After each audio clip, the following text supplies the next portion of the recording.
Mis amigos, otro nivel es nuestro segmento de entrevista. Antes de conversar con nuestro invitado y presentarlo, recordarles que esto es por todos los medios, con la gente emergente que cree en la verdad, y toda nuestra programación disponible para ustedes a través de rcr.tv, en Periscope, @rcr750 y la aplicación TuneIn. Vamos a saludar a el buen amigo Leonardo Vera. Ustedes lo conocen, economista, profesor titular de la Universidad Central de Venezuela, de Economía de la Universidad Central de Venezuela. Profesor Vera, muy buenos días, ¿cómo está usted? Un saludo de todo nuestro equipo, ¿cómo le va? Y muchas gracias por atendernos. Buenos días, Mingo, ¿cómo estás? Un saludo para todos ustedes y bueno, Bien. Los felicito por estar al pie del cañón y trabajando hoy para la sociedad venezolana. No, y agradecemos sobremanera que usted nos atienda y nos ofrezca pedagogía económica, que se necesita mucho en estos momentos. Conversaba con el equipo de trabajo, Erika, Marilia, Jackson, Wilisa, y quiero recomendar además a las personas que nos están sintonizando que se coloquen en la cuenta de Twitter de Leonardo Vera, que es @LeonardoVera60, además de seguir con nuestro programa, porque yo le voy a pedir, voy a comprometer al profesor Vera que desmenuce el hilo y converse con nosotros las recomendaciones que él expone aquí, que son de vital importancia para la coyuntura que tenemos hoy. Él comienza diciendo que, conocida ya precisamente la llegada del coronavirus a Venezuela, que es, si se quiere, aún en fase incipiente, esto lo coloca entre paréntesis, y desconociendo todo su alcance, sugerimos tomar en cuenta y discutir ciertos aspectos que nos parecen de extrema urgencia e importancia. Y aquí abre hilo. Profesor, usted comienza esta tarea en el hilo hablando de la información, y precisamente los muchachos en el Está Circulando hacíamos énfasis en la importancia, en el peso específico que tiene la información oportuna y veraz en estos momentos para el colectivo nacional. Podemos comenzar por allí, por favor. Sí, claro, bueno, Venezuela está atravesando, como la mayor parte de los países del mundo, un problema de salud pública, y estos problemas deben ser atendidos con políticas públicas. Y en el campo de las políticas públicas, y particularmente cuando se trata de epidemias, el tema de la información veraz, confirmada, útil socialmente y oportuna, es clave para lograr la cooperación social. En esto, bueno, yo lo que básicamente estoy tratando de resaltar es que esto va a requerir o requiere libertad de prensa y ceder los micrófonos a las personas que realmente saben de estos temas, a los especialistas, que no solamente son médicos epidemiólogos, sino también ahí necesitamos el concurso multidisciplinario de gente especializada en otras disciplinas, ¿no? Sí. Hay tres tipos de información que son útiles en circunstancias como esta: la información sanitaria, desde luego, Sí. donde se informa diariamente el número de casos. Ayer vimos que con respecto a este tema es el 5º día que se registran casos de coronavirus en Venezuela, y sin embargo la información sobre el número de casos fue no fue muy precisa. No sabemos si en realidad lo que se informó ayer fueron los casos nada más del Estado Miranda o todos los casos de Venezuela. Es verdad. Es necesario también información sobre los verdaderos riesgos, y descalificando los rumores infundados, porque muchas veces a través de las redes sociales pues circulan rumores que no están bien fundados, y ahí necesitamos que los especialistas hablen sobre los verdaderos riesgos. Y hay información sobre políticas y acciones públicas de intervención, porque evidentemente los principales responsables para tratar de mitigar los riesgos son las autoridades públicas, las autoridades sanitarias, y ahí necesitamos saber cuál es el alcance de las políticas, qué es lo que se quiere con las políticas y qué acciones se van a ir tomando. Entonces, la información además debe fluir desde equipos de trabajo formados por especialistas, como dije, con una coordinación central, una institución transitoria que debe ir más allá del Ministerio de Salud, porque ya hemos visto que el Ministerio de Salud ha sido como nulo, rebasado, pues. Sí, no informa. Y esos especialistas deben conformar, pues, o deben conformarse en un equipo de sanitaristas, estadísticos, proveedores de insumos de salud. ¿Por qué los proveedores? Porque, bueno, sabemos que hay problemas en cierta fase de la epidemia con el encontrar productos como alcohol, bactericidas, ese tipo de cosas. Entonces, además, los hospitales dependen de los insumos de los proveedores de salud. El jabón, sí, que también es tan importante. Por supuesto. Las autoridades públicas deben participar de ese equipo multidisciplinario, particularmente aquellos que están encargados de la seguridad ciudadana, comunicadores, Es decir, esta es la gente que hay que visibilizar. Lo que hemos visto lamentablemente en estos primeros 5 o 6 días de registros de casos de coronavirus en Venezuela es que nada más 2 o 3 personas son las que han hablado y no son las personas que más saben sobre esto, y esencialmente hablan de muchas cosas pero no hablan de lo esencial. Sí. Por lo tanto creo yo que hay que inmediatamente producir un cambio. Sí. Yo digo ahí, bueno, también que en materia de política pública es necesario muchas otras cosas, cooperación internacional. Ya vemos que, por ejemplo, el gobierno está tratando de establecer contactos con las ONG que hay en Venezuela, particularmente las relacionadas con el sistema de Naciones Unidas, pero ayer también vimos que el gobierno está pidiendo recursos al FMI, cosa que sorprendió prácticamente a toda la sociedad venezolana. Esto es importante, pero creo yo que lamentablemente la muy mala relación que ha tenido, vamos a decir, Venezuela, por decirlo así, o el gobierno de Venezuela, con las agencias internacionales, con las agencias multilaterales, incluso con los gobiernos regionales, dificulta esta tarea. Qué bueno que usted toque este tema, profesor, porque lo teníamos en agenda para que usted nos explicara su parecer e hiciera un análisis sobre este particular. Hace más de una semana, Maduro le expresó al país que nosotros estábamos preparados, que su gestión estaba blindada para hacerle frente a la pandemia y que, bueno, que contaran y confiaran los venezolanos en su labor y en su gestión y en todos los profesionales que estaban al frente de todo esto, ¿no? Pero resulta que desde el domingo se hace esta solicitud al Fondo Monetario Internacional. ¿Cuál es el mensaje, pues, ¿no? de esto cuando tenemos registros desde Chávez y pasando por Maduro, hablando pestes y culebras de que jamás nos arrodillaremos frente al Fondo Monetario Internacional? Y entonces ahora, por esta situación que se vive, se solicita eso, por ejemplo, entonces quiere decir que China, que Irán, que Rusia no nos van a ayudar. Ellos estarán muy preocupados en sus países mismos para estar aportando. Y entonces, ¿cuál es la realidad sanitaria del país? Si antes nos decían hace una semana que todo estaba perfecto, que todo estaba en magnífico estado. Bueno, la realidad sanitaria del país la conoce bien el pueblo venezolano, sobre todo aquel que defiende el sistema público de salud. El sistema público de salud está arruinado y eso hay que admitirlo. Y bueno, es el momento de buscar ayuda y recursos internacionales. Venezuela no está en la mejor posición para hacer esto, como te lo dije, por la muy mala relación que ha tenido con las agencias y los organismos multilaterales. Y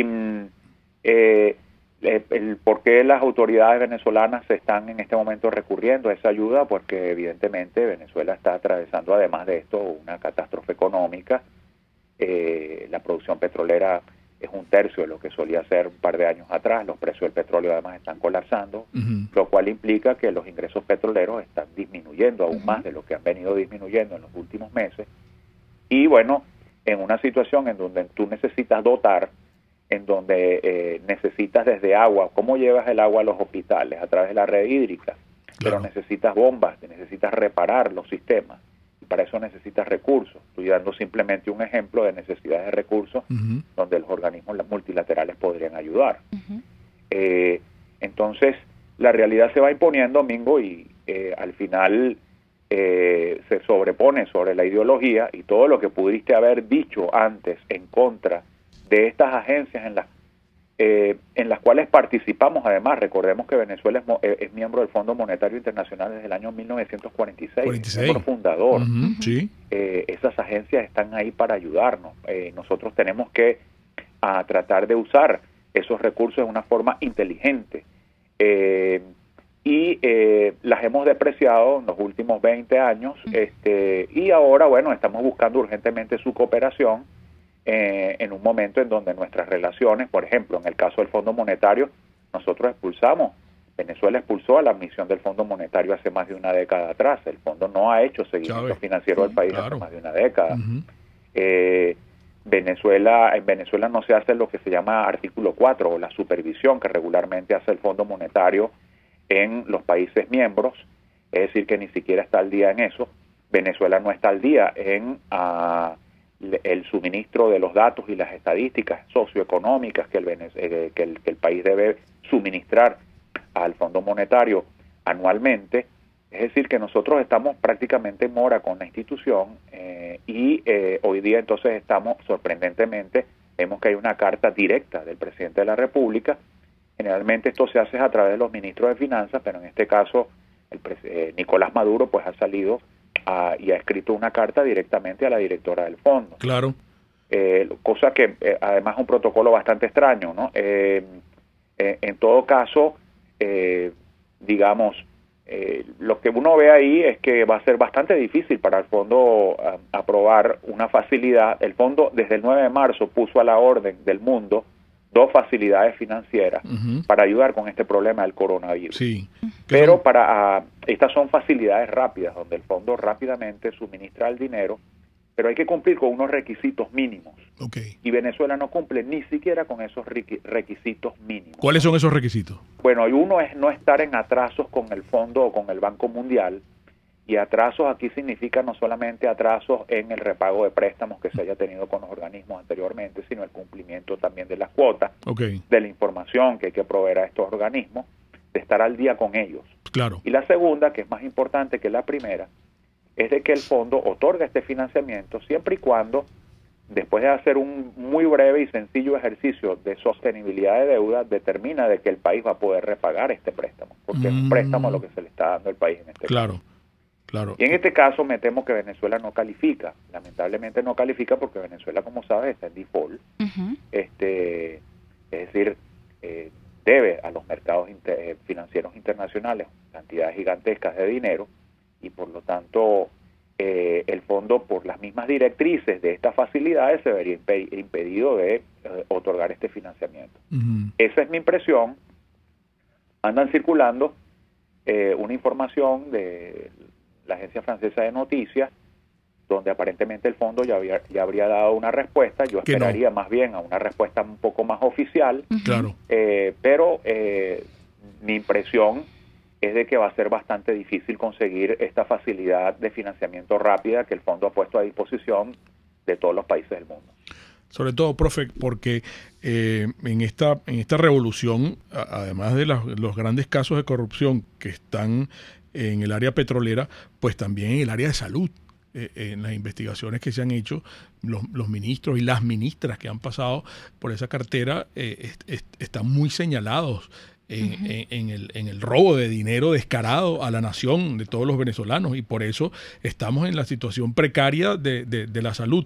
Ahora, la vecina me decía esta mañana que probablemente para muchos países o para estas organizaciones tipo Fondo Monetario Internacional pudiera representar un problema ético, un problema humano que está... Un dilema, ¿no? Sí, que está por fuera de los ABC, de las cartillas con que se manejan, los manuales con que se manejan estas personas. Yo no sé qué opinará usted de ese particular, y si Erika también tenía alguna inquietud para usted, profesor. No, simplemente eso.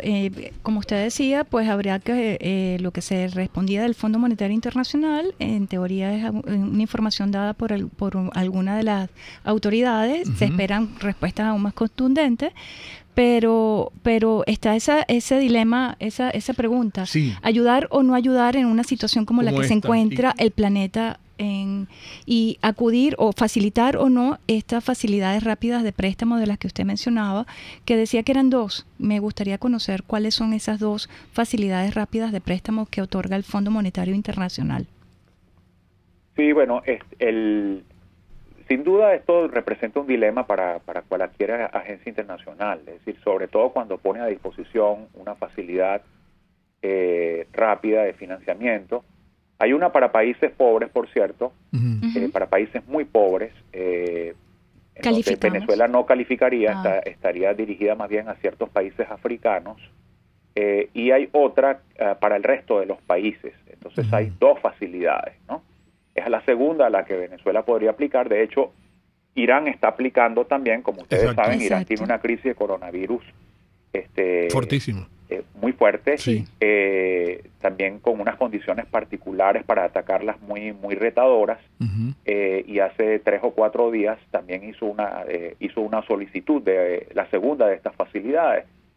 Yo me imagino que Venezuela, viendo un poco el ejemplo de Irán, está tratando de hacer lo mismo.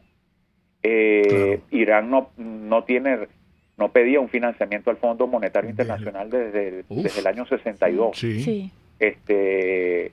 Así que también es un caso bastante extraño, ¿no? Ujú. Pero bueno, el fondo va tratando estos casos individualmente, en forma separada. Yo creo que del fondo hay y de las agencias multilaterales, y puedo decirlo por algunas conversaciones que uno tiene con representantes de las agencias en Venezuela, en general el ánimo es de tratar de ayudar al país. Claro. Desde el Banco Mundial, Banco Claro. Interamericano, la Corporación Andina de Fomento, el Fondo Monetario Internacional, pasando por las más humanitarias como Cruz Roja y todas las agencias afiliadas al sistema de Naciones Unidas, como la Organización Mundial de la Salud, etcétera. En todas hay una conciencia cabal de que el problema humanitario en Venezuela es gravísimo, es muy grave, y que Venezuela necesita ayuda y recursos. Y de hecho, estas organizaciones se han venido preparando para apoyar a Venezuela. ¿Pero qué están esperando? Están esperando que efectivamente haya cambios institucionales. ¿Y de qué consisten esos cambios institucionales? Bueno, yo no puedo prestarle dinero y recursos que no son míos a un país en donde no se sabe quién es el cuerpo legislativo, porque hay 2 o 3 cuerpos legislativos, donde no se sabe muy bien quién gobierna, donde el mismo gobierno ha sido acusado de falta de transparencia, de falta de rendición de cuentas, donde no se sabe cuál es el manejo de los recursos públicos, donde no hay ni siquiera presupuesto público aprobado por la Asamblea Nacional. Es decir, en cierto sentido sí hay un dilema, porque por un lado quiero ayudar, pero por otro observo que efectivamente las condiciones institucionales en las que se está manejando el país son pésimas. Profe, tenemos que hacer un breve paréntesis. Mientras lo escuchaba, me preguntaba si organizaciones como UNASUR, el ALBA, tienen recursos y pudiesen ayudar a asistir a Maduro en su situación. Pero también hay un debate que nos gustaría mucho que conversáramos en el próximo segmento para conocer su parecer. De esto, que el virus fue un invento de los chinos para fuñir a Trump. Y la economía mundial. Y la economía mundial. Entonces, nos gustaría mucho que nos ofrezca una clase sobre ese particular. Pero en breve, el profesor Leonardo Vera. Vamos a identificar. Un espacio para formar la nueva opinión pública venezolana. Por todos los medios. Con Mingo. Amigos, la pastelería del Corso está a su disposición. Este es su número telefónico, 941-1971. Si usted por cualquier eventualidad necesita encargar algo de todo lo delicioso, de todo lo riquísimo que ofrece desde hace más de 20 años la pastelería del Corso, pues recuerde que estamos completamente a su disposición. 941-1971. ¿Y sabe dónde está la pastelería del Corso?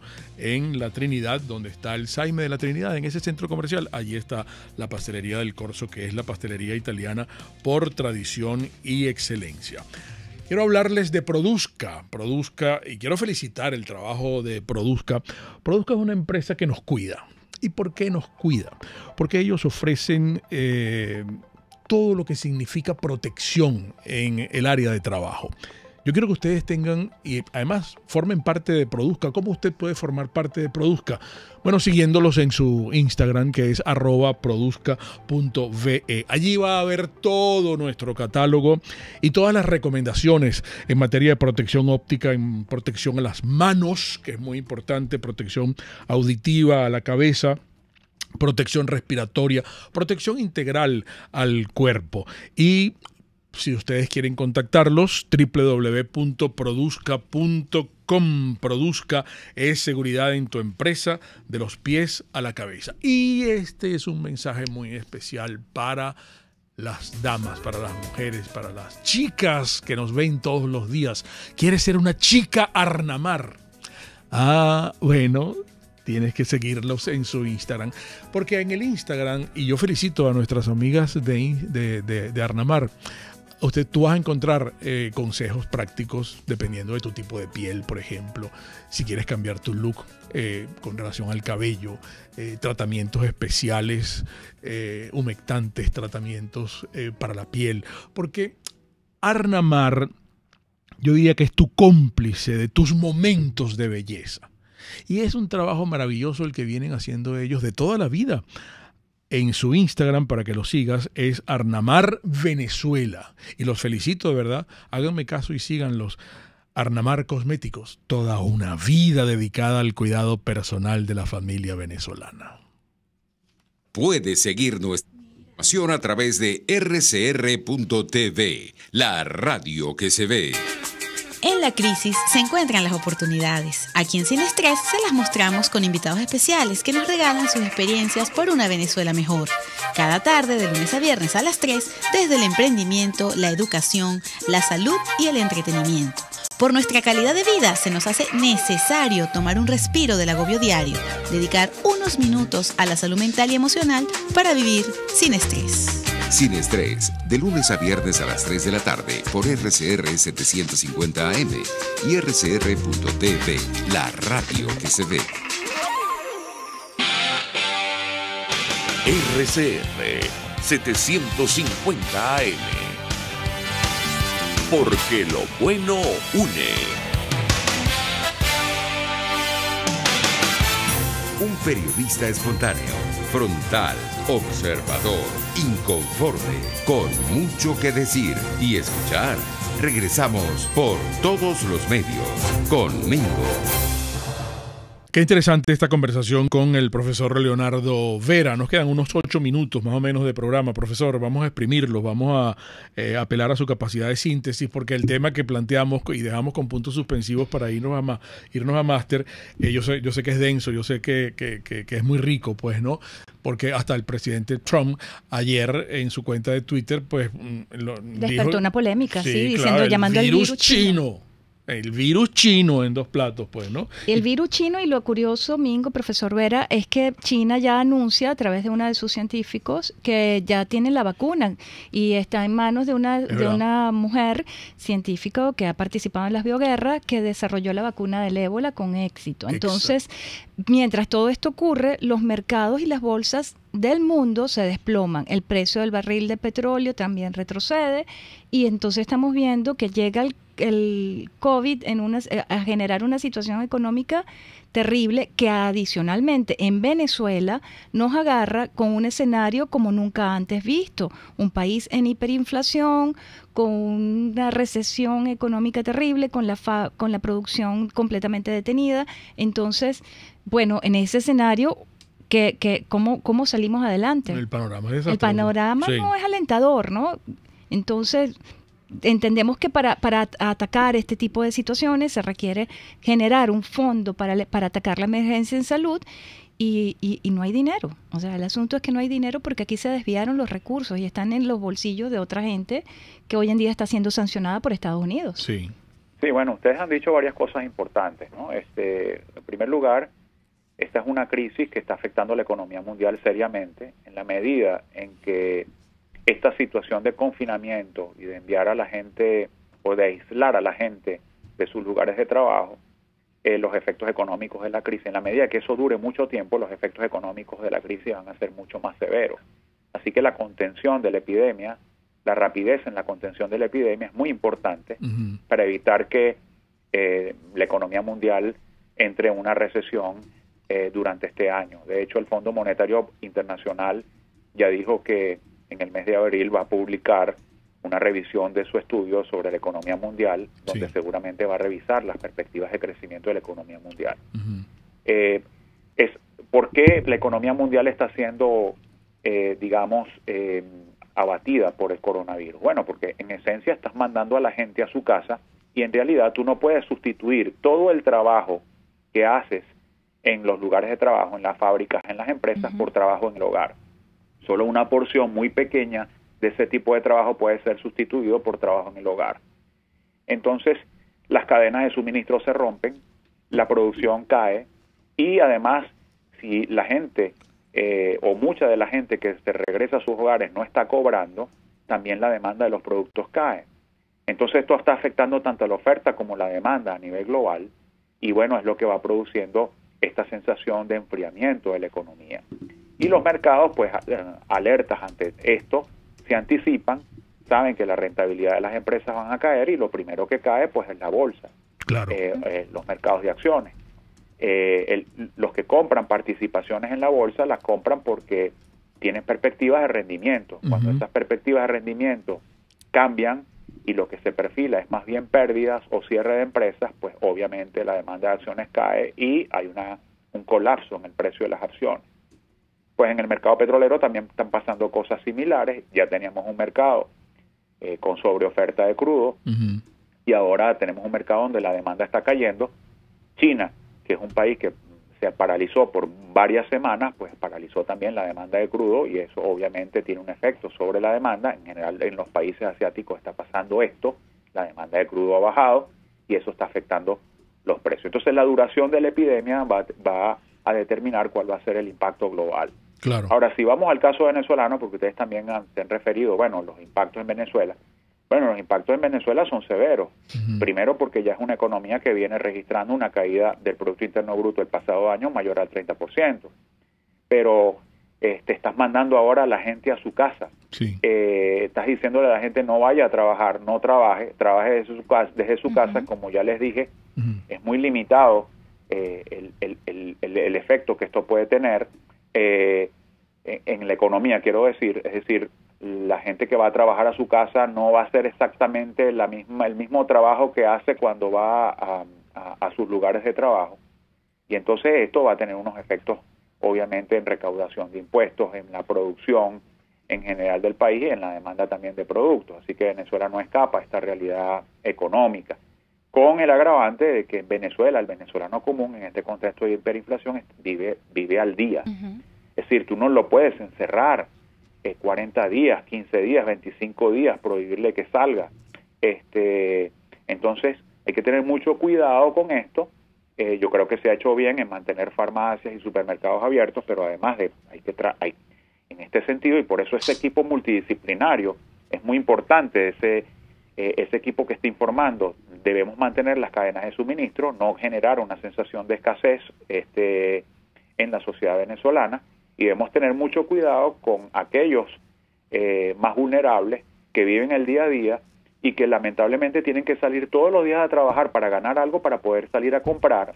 Esos son los que más preocupan, claro, ¿verdad? Y es ahí donde hay que poner el foco porque, sin ser alarmistas, Venezuela no es Francia, Venezuela no es España. Los venezolanos no pueden acopiar el mismo volumen de productos que pueden y por lo tanto aguantar una cuarentena en las mismas condiciones que la puede aguantar un ciudadano europeo hoy día. Sí. Con respecto a lo del fondo de la creación, esto es una idea de crear un fondo presupuestario especial para la emergencia. Otros países lo han hecho para, digamos, este tipo de emergencias, incluso para catástrofes naturales, y ahí lo que se plantea básicamente es que sea un fondo manejado por un grupo técnico nombrado o nominado por los principales actores políticos, por un consenso de los principales actores políticos, que sea autónomo y que rinda cuenta sobre el manejo de los recursos que ese fondo puede ir acumulando.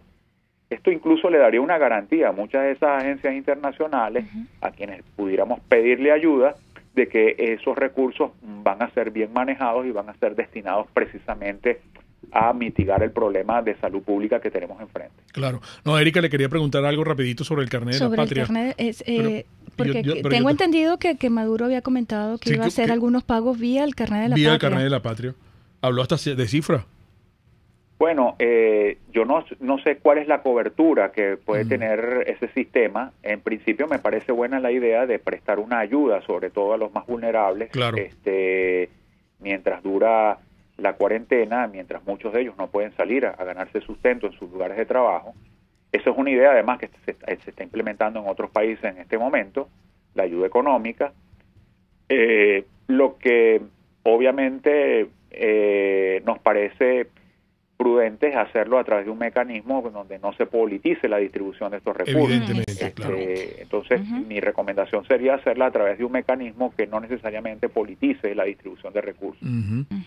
No nos dijo nada, profe, de la tesis de China. De China. No le doy ningún crédito. Esto, digamos, no le doy ningún crédito. Recordemos que esta no es la primera vez que una epidemia de esta magnitud aparece en China. En el año 2002 el SARS apareció en China, es decir, esta enfermedad respiratoria contagiosa se propagó por todo el mundo en apenas unos meses. Afortunadamente fue rápidamente contenida porque el grado de contagio del SARS era mucho menor a este otro SARS coronavirus que nos está afectando hoy día. Así que yo creo que la lección es que el mundo está expuesto hoy día a estas epidemias con mucho más frecuencia y por lo tanto requiere mucho más cooperación global. Sí. La cooperación global se ha puesto a prueba en esta oportunidad y ha aparecido o ha lucido un poco maltrecha. Fondos de emergencia muy importantes, hay que los países en crear fondos de emergencia para este tipo de desastres. Y yo francamente creo que sí, que esto ha sido un accidente, y los accidentes existen, y que eso de estar elaborando o elucubrando con teorías de la conspiración no nos lleva a ningún lado. Gracias, profesor. Un fuerte abrazo. Excelente la participación del profesor Leonardo Vera.